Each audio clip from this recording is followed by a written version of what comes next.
তবে চিংড়ি মাছগুলো আগে ভেজে নেব।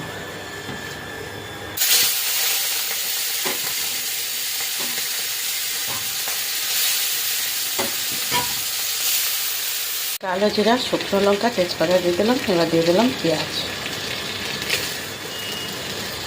আর টমেটো।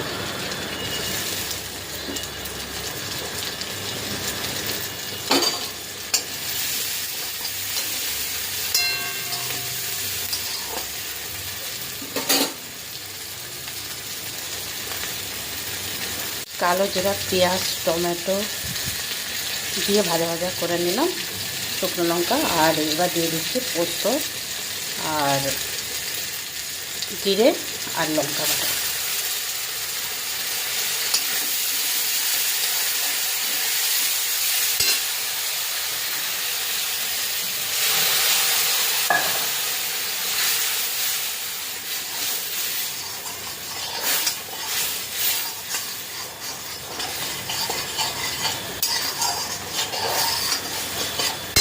এবার দিয়ে দেবো মাছ।